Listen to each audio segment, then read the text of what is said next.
Nasaktan ka kasi hindi pa nagiging kayo, wala na agad.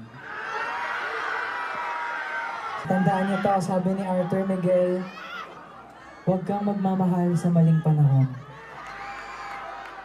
Bakit mo ba pinipilit? Di naman ikaw ang panalangin.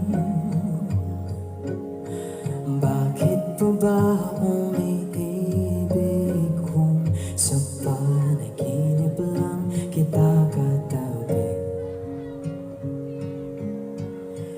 Paano ko ba lumalaban